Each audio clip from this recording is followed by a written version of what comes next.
Welcome everyone to Blockchain Professionals November 2021. Welcome everyone in the live stream, or if you're watching this later, nice that you're here. This is our last online meetup this year because Sydney is open, and the week after next, we're gonna have our first IRL meetup since May. It's been a long year, but the good thing about online meetups is that we can speak to people that are far away, and those are our guests here today. They are EY's open source platform Nightfall's man in charge. I have Scott Waller and Ilyas Ridwan. Hi Scott, hi Ilyas. Hey. Hey everyone. So they're going to be talking about Nightfall and how you can connect private transactions to public blockchains, which is something that's going to be interesting for everybody that need that privacy feature in their build. Scott, why don't you take it away? Great, thanks Adriana. Good to be with you all today. So as Adriana said, I'm across the other side of the country in Perth. Living in a relative bubble and freedom, which has been nice, but I do miss Sydney. So I hope I can come to an in real life event next year, Adriana, hanging out. It's been too long. So I for those of you who don't know me, I lead EY's blockchain efforts across Australia. Super glad to be with you again today. I know we've spoken at this event before. It's always a good conversation. Hopefully today will be the same. And I'll let my colleague Ilyas introduce himself as well. Yep. So like Scott, I'm over in Perth. I'm actually one of the researchers that worked on the recent Nightfall project. And I guess the whole plan is that sort of EY is developing sort of a research hub for these kind of cryptographic protocols. So hopefully I can spend some time today explaining what exactly it is we do. Awesome, thanks Ilyas. And very, very conscious today may bend your mind a little bit. We're gonna get quite technical, but try and also keep it quite grounded in principles.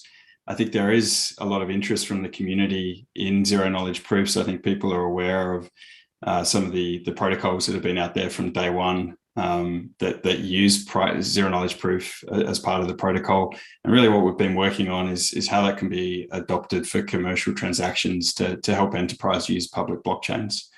So we'll start with a bit of an introduction as to how EY sees the world of public blockchains and why we're trying to solve this problem.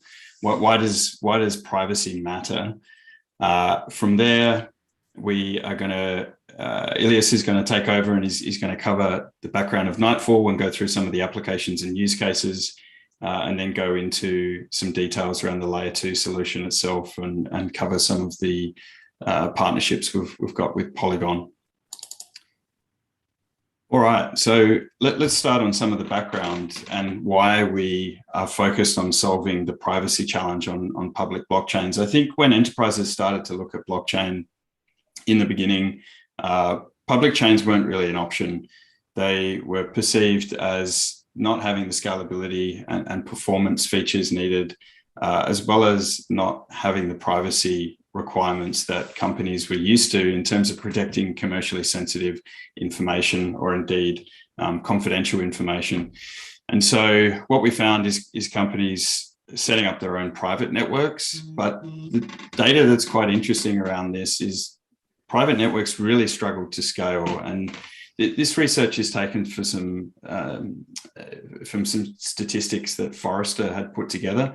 It's a global sample, and what it shows is that private networks ended up having a small number of participants, to the extent that there were really more networks than participants in the networks themselves, which is a bad position to be in if you're really trying to grow network effect.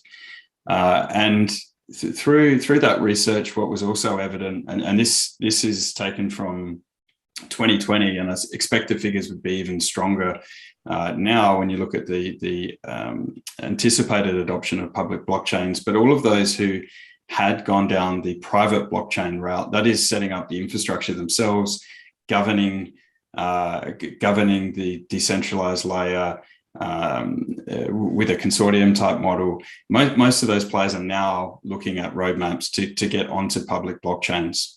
And so we think that ultimately is really positive for the adoption of the technology, but that there's still some key problems that need to be solved for that to work across a lot of the applications that companies want to look at. Elias, if you go to the next slide, please. So in terms of the ecosystem, what Forrester found through the research was 63% of companies were actually concerned with a lock-in effect around private blockchains. So when they were being asked to join these blockchains, the fear that those blockchains were not going to be flexible enough for their own need, and that they would be locked into a particular flavor that wasn't extensible or wasn't composable or pluggable into different aspects of the business ecosystem.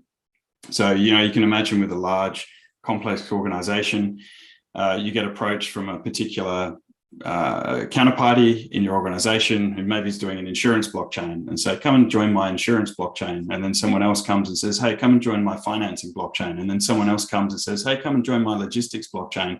And before you know it, you're a member of 50 different blockchains, all with their own consortium models, all with their own governance models, all with their own cost overheads, because it's effectively managed and paid for by the consortium members. Not very scalable. So really, I think what this data is showing is that the path forward, and I think we're very realistic that the reality is today, public blockchains are also not fit for purpose. So we're in this weird state where everyone wants to get to public blockchains. They recognize that's the future of how this technology can scale, just in the same way that the internet is a public open resource that anyone can use without permission. That's really how innovation happens. Yet the reality is it's not really fit for purpose. So that's the gap we're trying to close here. Next slide, please. So ultimately, the composability is a massive part of this, being able to do multiple things on the same protocol so that you can reuse organizational knowledge, so that you can reuse skill sets, developer skill sets, so that you can reuse protocols and APIs in a consistent way across many parts of the business. And ultimately, we think the innovation that we're seeing in the financial services sector around DeFi and the reimagining of the financial building blocks that underpin these processes is going to happen to other parts of companies' ecosystems. So today we're able to take loans, we're able to do insurance, we're able to take out invoicing, factoring, supply chain finance. These things are possible today using the DeFi ecosystem. We think that's going to start to move up the stack, and companies are going to start to create pluggable protocols that are going to be able to decentralize the systems that they have today. So rather than running a centralized SAP Ariba system, they may run a decentralized EVM-based procurement system, which any supplier can come in and participate with. The same with logistics operations and sales contracts or manufacturing. And you can take that even one step further and think about operational systems. So the way in which you move and manage goods across a supply chain, the way in which you source raw materials, the way in which you book warehousing space or dealerships. Why can't that be done in a decentralized way on a protocol as well? So ultimately, we think all of these components of a business can be run on protocols and can be run in a decentralized way. And that's really part of the investment we're making with Nightfall, is so that those transactions and the business logic that would need to underpin this within an enterprise context can be done in a private, commercially sensitive way. Next slide. So just to give you a bit of a sense of what we've been working with, and I'm not going to steal Ilias's thunder and I won't do it justice, but so Nightfall has been really the program that we started with back in 2018, which is about privacy of transactions, and there's some further aspirations around privacy of business logic. Starlight is looking at abstracting some of the complexities of zero knowledge proofs, which are quite complex cryptography functions, and making that easy for developers. So abstracting some of the complexity and making it much easier for developers to interact with zero-knowledge proofs. The location EAP, these are all open source, by the way. So none of these things are owned by EY. These are all contributions back into the community. The location EAP came out of a supply chain project we did. And so that's looking to standardize the way in which location metadata can be put into NFTs. So across the supply chain, there's a standard way you represent location. And then the baseline protocol, which is starting to get some great traction with the likes of Consensus, Microsoft, and others adopting this protocol as a standard way to share information across siloed sources using zero-knowledge proofs and a blockchain. Next slide. So along with privacy, there's also a few other factors that we think are super important to really achieve this vision around shifting of business processes and logic to a decentralized way. The regulation, look, we could spend a whole hour on this, and I'm sure, Adriano, there's an upcoming topic on this one, because there's been so much movement in Australia and globally really over the last 3 months. But suffice to say, I think we are starting to get more clarity. Further clarity is needed, and I think that is only going to help the adoption. The protocol economy, so as I talked about, this really comes to shifting away from private siloed systems and really using protocols as the primary mechanism to exchange information. And cross-chain integration is going to be important to get the scale and the performance and solve some of the niche cases which we have out there and the diversity that we see across businesses. And we're starting to see now, Ethereum really become a backbone to which all other chains integrate, but other chains really doing niche things really well. And we expect that trend to continue. So I think that is my little spiel over. So I'm going to hand over to Ilias, who's going to now go into some of the depths of Nightfall. Yeah, thanks, Scott. So I think just before I go necessarily into the weeds of Nightfall, I might just stay a little bit higher up for now, and maybe give everybody a bit of a background on how Nightfall came about and some of the motivating reasons why Nightfall was developed, and then hopefully also go through some of the use cases and applications to make it a bit more concrete before I have to go through the details, which may or may not be super interesting to everybody. As Scott said, I think EY has this view that public blockchains are the way to go. And it wasn't a view that sort of formed overnight. It was a view that came on the back of a lot of research that other people did. And basically with the idea that EY was looking to have some kind of universal business infrastructure. It's something where a shared infrastructure where all businesses can kind of connect to and operate within. And it turns out that that's much more scalable and simpler to execute in a public blockchain scenario. As Scott mentioned, with all the examples, when you have a private blockchain, you end up with these sort of silos where you've got a logistics chain, you've got a insurance chain, you've got a warehousing chain, and then if you are a retailer, you'll have to interact with all these different chains at different points, and they're not going to share or be standardized between them, and that creates a lot of problems as a user.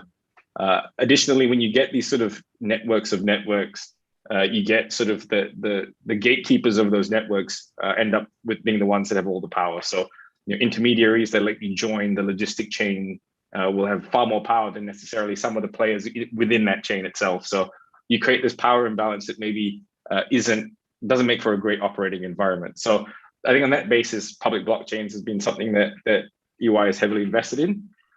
However, a necessary issue with having public blockchains is obviously that you need to make sure that all the business logic is private. I don't think there is an enterprise in the world that wants to operate, reveal trade secrets openly onto a public blockchain. And so you always have to solve this problem of privacy. Basically, the best known cutting edge way to solve this is through zero knowledge proofs.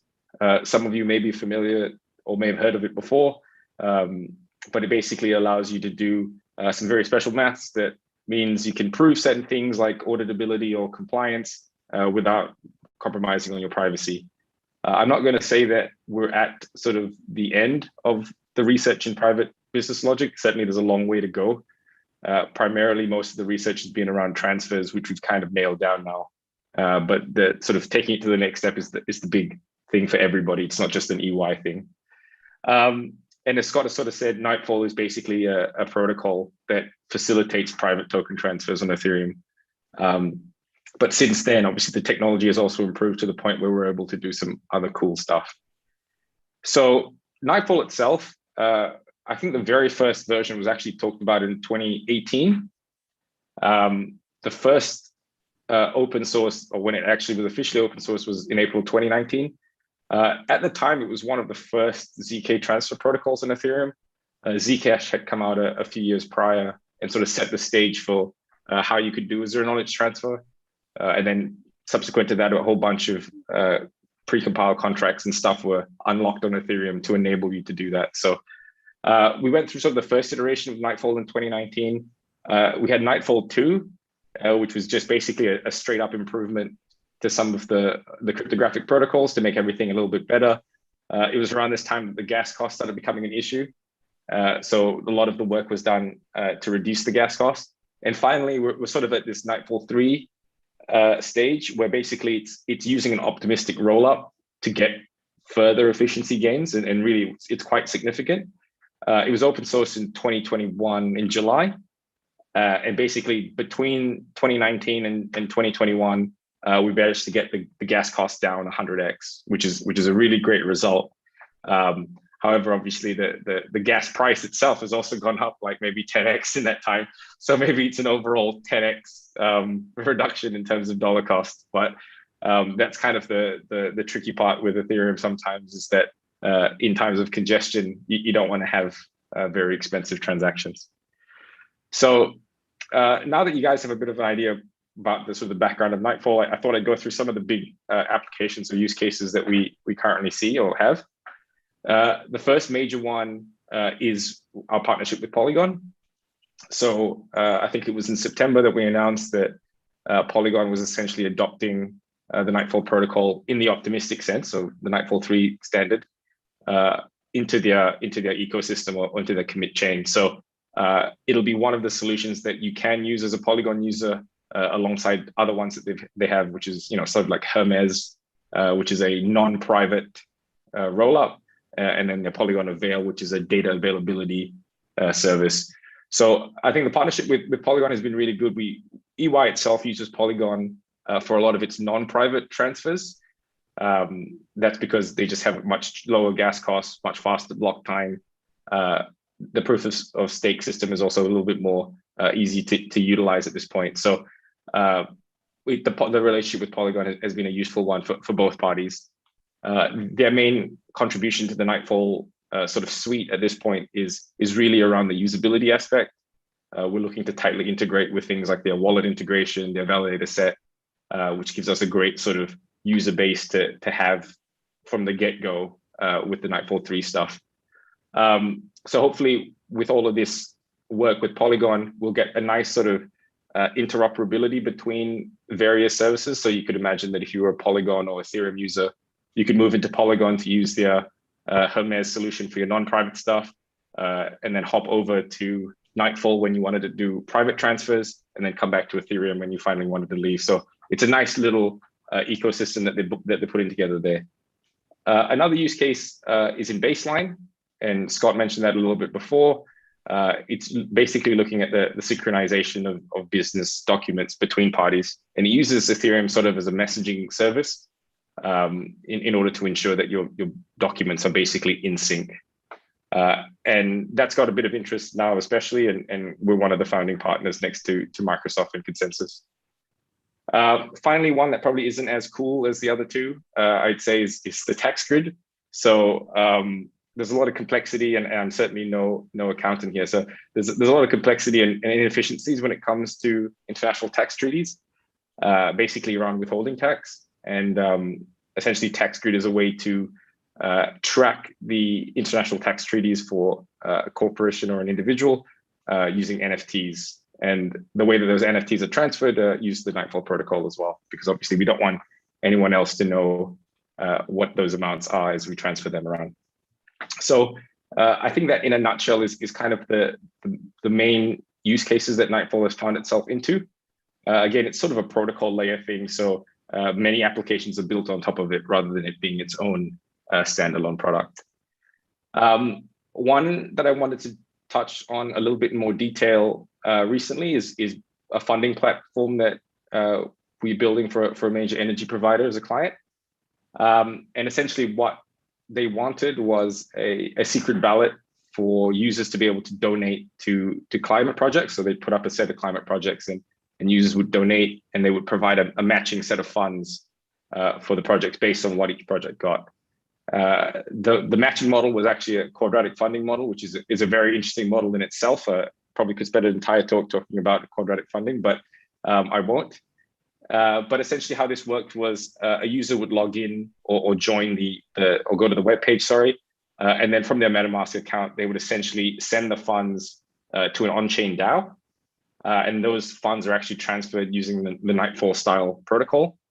The DAO itself would do a bunch of zero knowledge computation to check that you haven't sent a negative number and you have the funds to send and all that. And what it would do is the on-chain DAO would basically manage the entire voting process. So it would keep an encrypted tally using all these commitments that came in from various donors. And then at some point when the funding round was closed, or when they decided that enough people have donated that they want to start paying out these projects, the funding organizer would essentially take the votes down, decrypt them, and then submit a proof back onto the DAO that says, I've properly taken all the information off the DAO and I've properly totaled some of the donations. And here's the proof of that.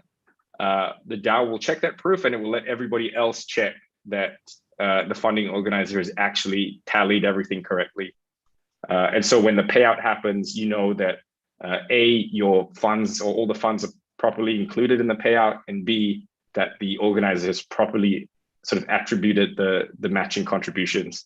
It's just one of those ways where you can sort of, I'm not saying that anybody would try to defraud a climate funding platform perhaps, but it's just sort of as a good use case to see that could we have on-chain DAO mechanisms that would sort of reduce the amount of trust that we would need to have in a lot of these organizers or a lot of these funding opportunities. So that's kind of the outline of Nightfall and sort of where it's come from. I'll go into some detail now, and I'll first start with how Nightfall fits into the larger L2 scaling solutions ecosystem. There have been a lot, even back when we started looking at building an optimistic solution, I think 3 or 4 different ways of doing these sort of scaling solutions have come up since then. So the easiest way that I like to break down how scaling solutions work is based on basically a few criteria. And I'll prefix all of this by saying that scaling or the bottleneck with scaling is largely an issue of state. So storing things on blockchains makes everything a little bit harder and slower and more difficult. So a lot of these scaling solutions end up minimizing the state that has to be maintained on chain. So the first step is when you want to decide on what your scaling solution is to figure out whether the data itself is stored on chain or off chain. So an example of an off chain would be some Validium solutions, which aren't as commonplace because I think off chain is generally seen off as a worse way to do it.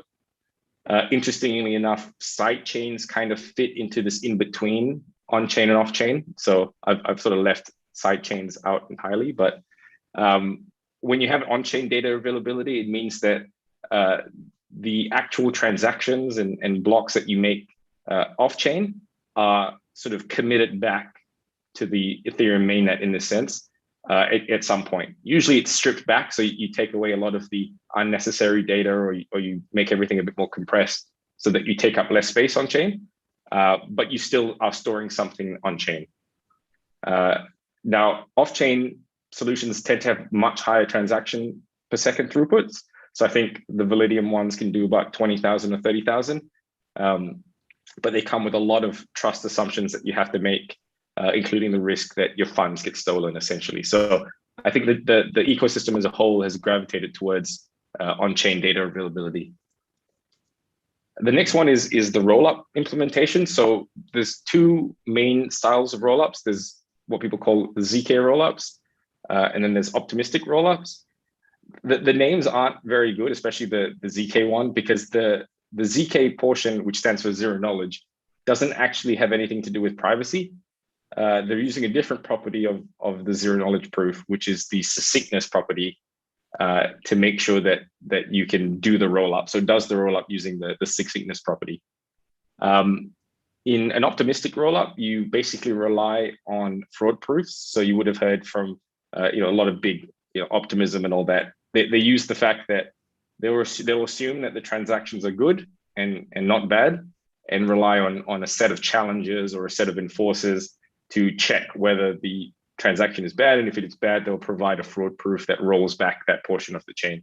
So it's kind of like a more, as the name suggests, assume everything's good, and if it's bad, we'll deal with it later. So once you've decided on your rollup implementation, then you have to decide on whether the transactions that are in that rollup will actually be zero knowledge transactions or not.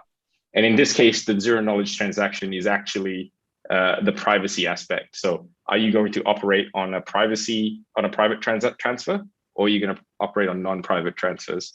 So if you put all the sort of the big names out there, Nightfall 3 sort of sits in the optimistic rollup implementation that works on ZK transactions. So you may have heard of Optimism and Arbitrum. They're an optimistic rollup, and they operate on non-private transfers. You may have heard of ZK Sync and Hermes. They're basically non-private transfers, and they use the ZK rollup style. There are actually one person who's working on both the ZK rollup and private transfers, and that's called Aztec. Now, that is a very promising piece of research. Unfortunately, the practicality of using that right now from a cost perspective and basically from a usability perspective is probably still a little bit too high. But I can imagine that if they're able to get that off the ground, there'll be a big opportunity for that space to sort of develop a bit further. So that's kind of the playing field and where we sit in. In terms of how it actually works, it's kind of straightforward in some way. So you can think of a standalone piece of service called Nightfall or Polygon Nightfall at this point that consists of basically three core components: a client service, an optimist service, and then a set of workers that basically create zero knowledge proofs. The client service is mostly focused around receiving user requests. So you might say, I would like to make a transfer, or I would like to make a deposit. And this sort of service within Nightfall will handle user-specific requests. It'll manage your commitments. So a core part of zero knowledge proofs is the fact that you convert your ERC20 token or NFT into some commitment secret representation. So the client service, again, will manage all that user-specific commitments. And it will do all the relaying for you. So, you say, I want to transfer from me to person B. It will find the commitments for you. It will put the transaction together for you, and it will relay the transaction either on chain or to any block producers that are listening. The optimist is kind of the main operator in this optimistic solution. So it does a lot of the block production and a lot of the challenge work. So it maintains the state of our layer 2 blockchain. So we have a layer 2 blockchain that exists over the mainnet. It'll store and track the state of that. So it'll do all the transaction storage, all the block storage, and then in the event of a successful fraud proof, it'll also handle rolling back the chain. It'll also do the block producing. So basically, whenever it sees that it has enough transactions and you've configured it to be a block producer, it will make blocks and submit them on chain to progress the L2 chain forward. You can kind of think of it like a miner in that sense. It'll keep the chain going. And finally, you can also configure Optimist to work as a challenger. So you can have it track the on-chain state, and if it detects a fraud occurring, it will generate the fraud proof as well and submit that for a reward.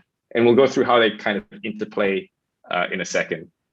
And the last sort of service, which is actually really interesting, but doesn't do much outside of the one task it's supposed to do, and that is that it generates and verifies a whole bunch of zero-knowledge proofs.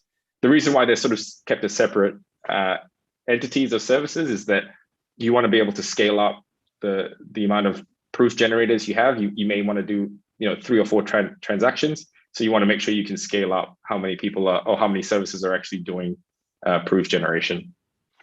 So that's really how the Nightfall standalone service works inside. Now, how does it work, I guess, in the wider ecosystem? So all of these are various parts of that Nightfall anatomy that I went through before. So you can be a transactor in the network. So a transactor, you would just basically run the Nightfall service and only run the client service. So you wouldn't run the Optimist service. And you'd basically send all your transactions to a set of block proposers. And these are basically people who have the Nightfall service up and have turned on basically the Optimist service. Now, these block producers are actually registered on chain. So on the mainnet, on the Ethereum mainnet, they'll submit a bond and basically put their hand up and say, I'm a block producer. I want to be given the chance to make blocks. So once the block producer has received enough transactions from a various amount of transactors, they'll put them all together basically into a block and make L2 blocks. So they'll make as many as they can. So you imagine here, I've made blocks number 50 to 54. I just keep putting as many transactions as I can and bundle them together. And then at some point, I'll actually send them onto the Ethereum chain. So I'll send them as transactions back into the Ethereum chain.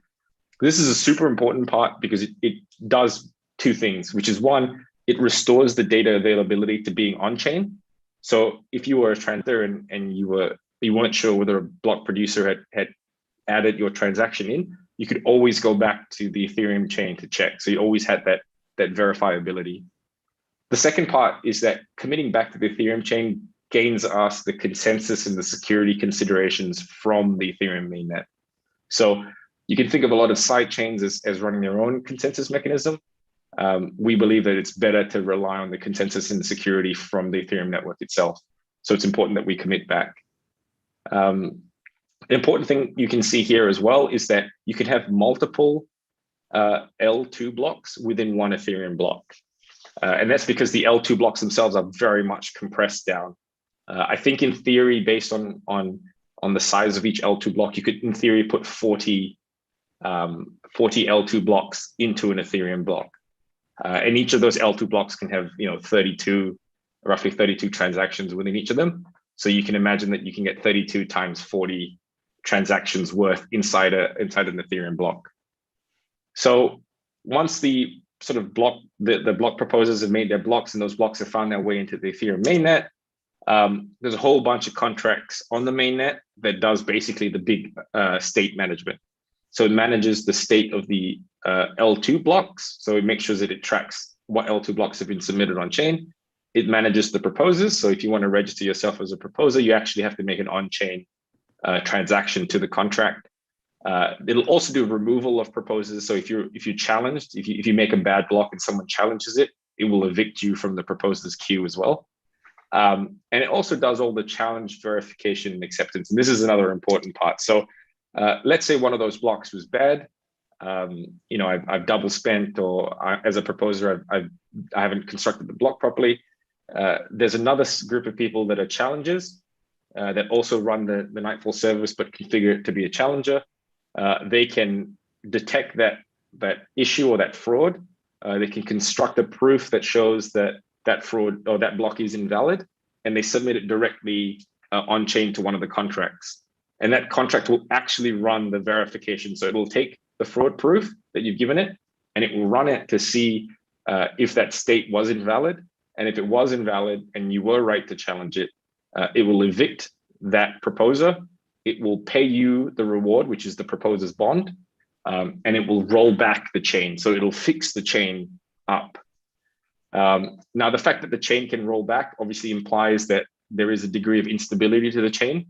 That is a little bit true, and that's only really true for what's called a challenge window. So blocks that can be challenged are blocks that are basically a week or younger. So if they're between the most current block and the block a week ago, those are basically the the blocks that can be challenged. And so you're relying on the fact that challenges are active enough that they'll catch a bad block before it slips out of the weak window. And that is definitely a sort of one of the flaws of an optimistic solution, and it's one that plagues basically every optimistic solution at this point. Unfortunately, it's basically the only way around it is to have the correct sort of crypto economics incentive mechanisms around it. So ensuring that there's sufficient reward and sufficient sort of incentive for people to want to challenge bad blocks. So what's next for, I guess, the Nightfall services and all that? So the big one coming up is obviously a deployment to Polygon that is scheduled to be in Q1 next year. We currently have a testnet deployment, but we're working on, I guess, a fully fledged testnet deployment and wallet integration with Polygon by the end of this year. We'll need to perform standard security audits on the contracts and the code next year. And hopefully after that, we'll be able to go forth with the mainnet deployment as well.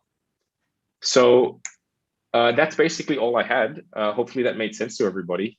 Yeah. Thank you, Elias. Could you unshare your screen so we can move on to the Q&A, please? Thank you. All right, there has been some questions on the chat. I'm just gonna read them out to you. First question from Eugenio. Along with zero knowledge proofs, are you working with secure multi-party computing? Yeah, so that's a good question. We're actually in the process of looking into how we'll do our multi-party computation for Nightfall. So as with all sort of ZK snark-like approaches, you'll need to have a setup phase. We're looking at different ways to do that right now. We're basically going to go with perpetual powers of tau for the first phase, and then hopefully we can think of something fun to include the community in for the second phase.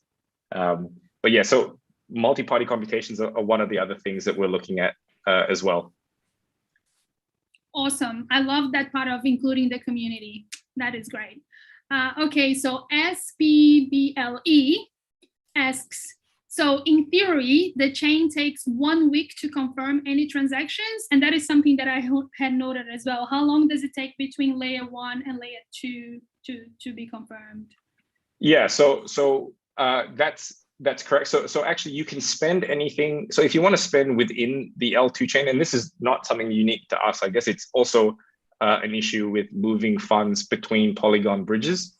So if you are familiar with ever trying to move a set of funds from the Plasma bridge in Polygon back to Ethereum, you usually have a 1 week window to move the funds, and that is because of the challenge period.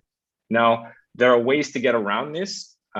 So primarily the big way is to use a liquidity provider. So if I wanted to move out of Nightfall back to L1, someone else could say, look, I've verified that this transfer is actually, there's no fraud in any of these, and this transfer will happen on time and accordingly. They can sort of prepay you out for a small fee and then take your slot on that chain. So basically sort of vouch for your withdrawal so that they can pay for it instead.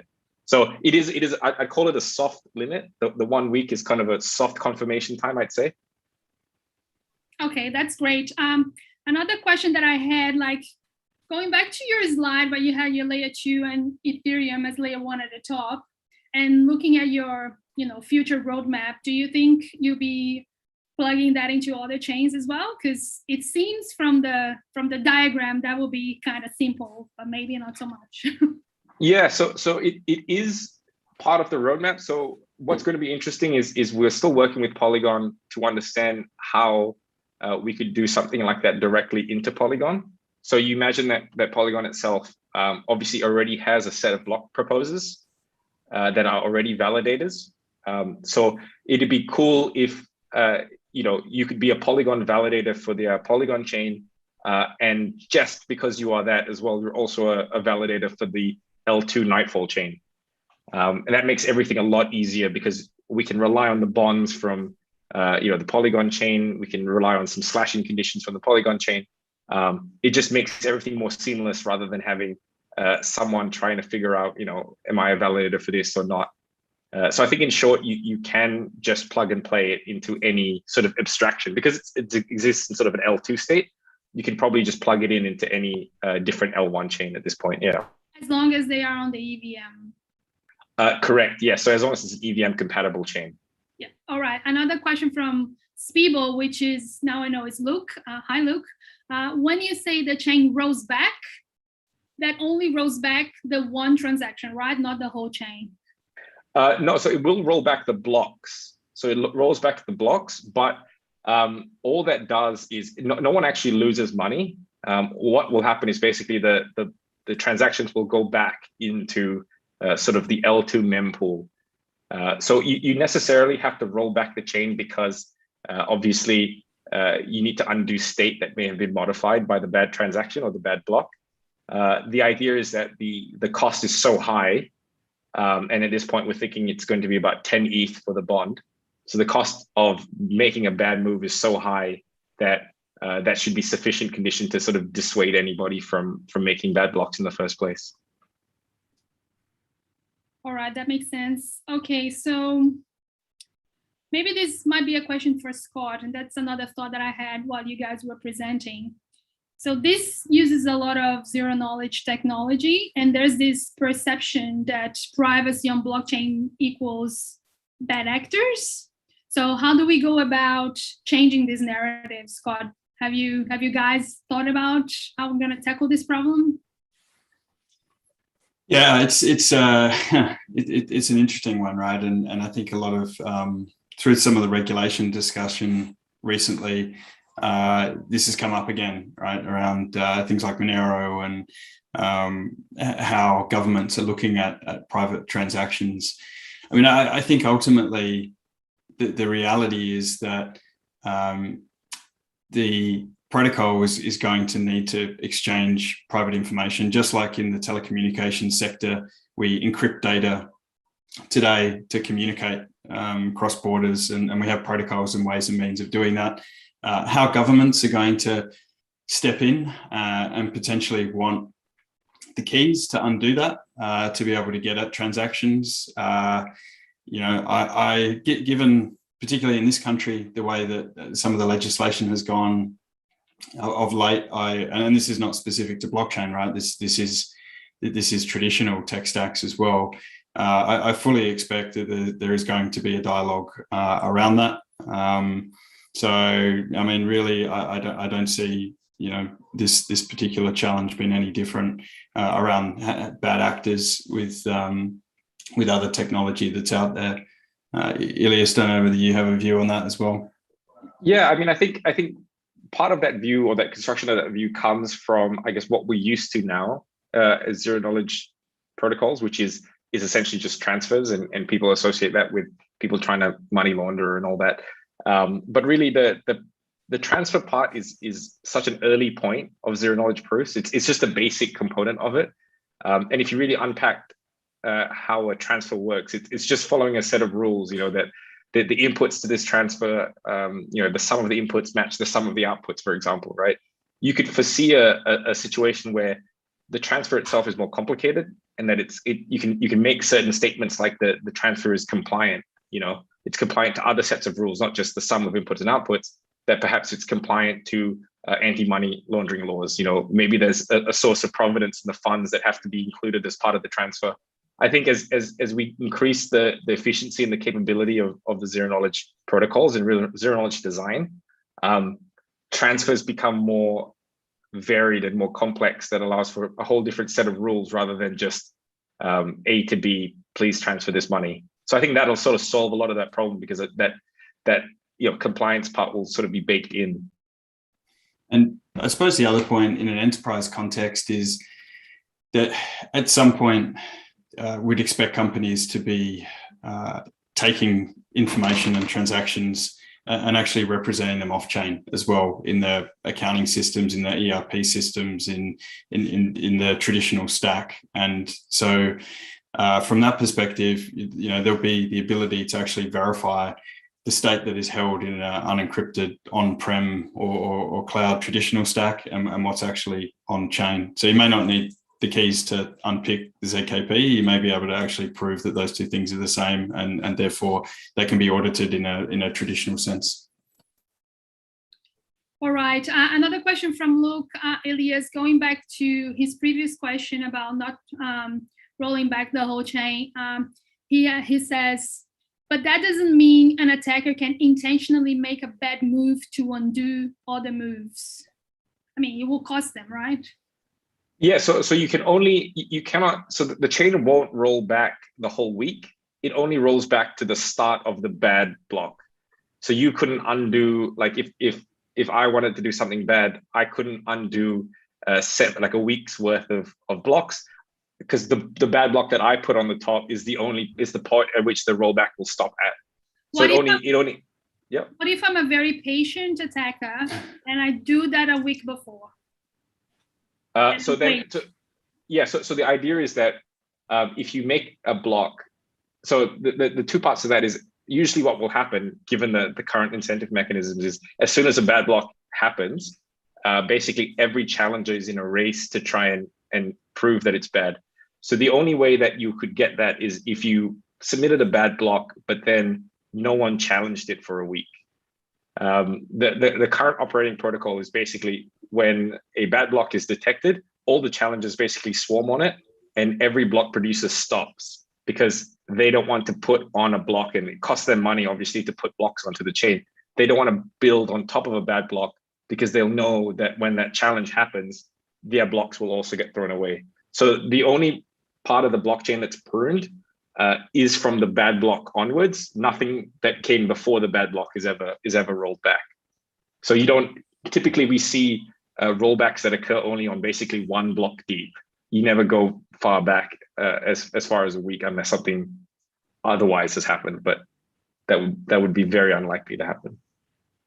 Okay, we'll see how that goes. Making a mental note to check back in, next year when lots of people are using this and people are trying to attack and gamify it. All right, so another question. Why did EY choose Ethereum? Network effect? Yeah, I mean, I think when it first came out, it was the one to pick.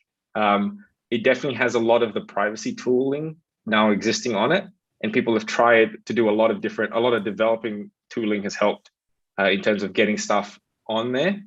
The gas cost has only really been a problem now. I would still say that it's got the most developed smart contract ecosystem around, and the most reliable. I think the uptime is ridiculous. It's like 100% since like 2015 or 16. It's basically never gone down. And so I think generally, from a technical standpoint, it was sort of a no-brainer to go onto Ethereum.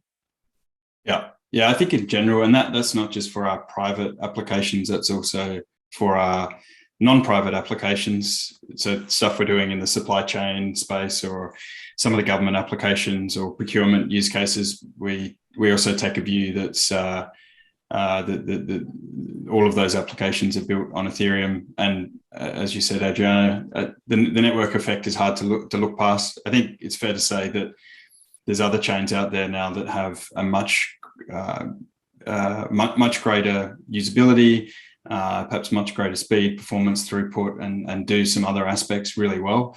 But I think when you look at the size of the ecosystem, how much capital has really gone in to grow this space, and the maturity of the development, it's hard to look past. And the analogy is a bit like operating systems, right? Microsoft Windows is definitely not the best operating system out there, but everyone uses it because that's where all the applications are, and that's what people are familiar with. So I think we'll see that nuance over time, but certainly at this point, for a firm like us, rather than having developers spread across hundreds of chains and having to have developers who know all of these chains and all of these protocols, we feel like it makes sense also for our clients to really focus around the biggest ones. And I guess it will be a view that we keep updated on as the ecosystem evolves.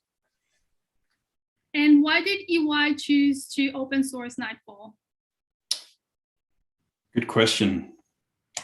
So it is quite unconventional, and Ilias will probably have a view on this as well, but I think for the most part, you mentioned that word community, and I think this space is all about building the community. It's all about building and opening up innovation so that others can take things and run with it. And it's about the composability and building blocks. And therefore, I think to actually get the adoption and the scale and to get the buy-in from others, what's really important is that the community backs it and sees value in it and sees utility and actually starts to build applications around it, rather than having some license approach, which is just going to be a blocker to adoption and isn't really in line with the ethos of where we see all the innovation happening. So I think you'll see that more, from a lot of firms, but also from us. So we're looking at some exciting things around some of other industry applications and how we might be able to actually take a similar approach with them. So watch this space. I think it's the first of many. Yeah, I mean, I think I agree with that totally. I think even within sort of the big four / enterprise space, EY is in a unique position in terms of public blockchains and the desire to have more open blockchains. And I would say that maybe this is sort of the way that we contribute back to that concept or that idea, and maybe add what we're good at or what EY is good at, which is a lot of the enterprise grade stuff, a lot of the financial aspects to it. And you'll find that in a lot of these open source products that we do, there is a hint of, applicability to a financial use case. Scott, you mentioned there are some industry use cases that you're already working on. So what sort of industries could potentially start uptaking this? Yeah, so the areas of application that we're working quite hard on is probably similar to most. So supply chain and traceability. So we think there's going to be a real coming together of all the stuff we see happening in DeFi and companies' supply chains and how they deal with suppliers and how they pay them and how they set up procurement contracts and carry out sales orders. So we're investing heavily around that sector. We think there's great application into the public sector as well, around compliance objectives, around managing large budgets and funds. If you think about what government do, it's a lot of money management, right? It's a lot of managing grants, and particularly through COVID, we've seen all the challenges with administering these programs from government, and that's put a huge burden on the public sector. So we're working quite hard also in the NGO space with transparency around NGO funds and how blockchain can be used for a more efficient process there. And there's some great startups in Australia focusing in some similar spaces. And ESG. ESG is a huge one. The use case from Ilias is a great little taster, I think, of some of the innovation we'll start to see with things like crowd-based funding, right? To back people's favorite ESG projects, but do that through a DAO, and actually put people's own capital to work, but with a royalty right back from the returns from those projects, and actually help tackle some of these big challenges that we have as humanity. But then, there's also some nitty-gritty stuff in the ESG agenda around just carbon accounting. Like how do you account for carbon in a transparent way so that people actually trust the numbers that you're saying, trust your net zero offsets. I think there's been a lot of criticism around greenwashing, a lot of criticism around different methodologies and people gaming the system. Do the forests actually exist? Are they actually offsetting?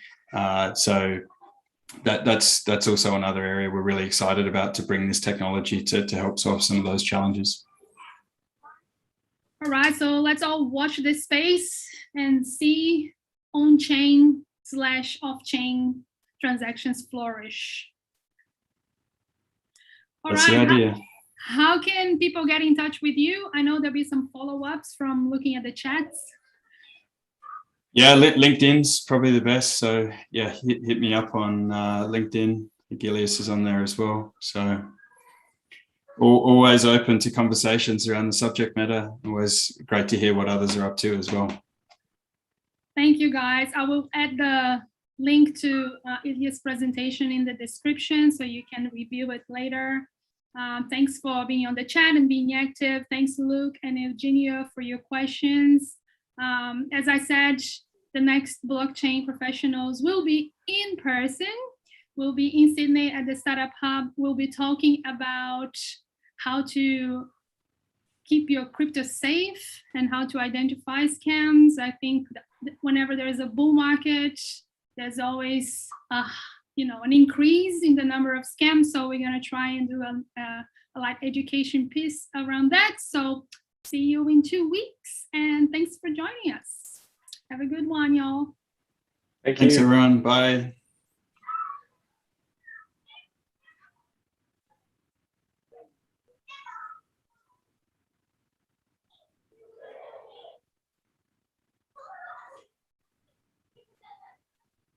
How did you go?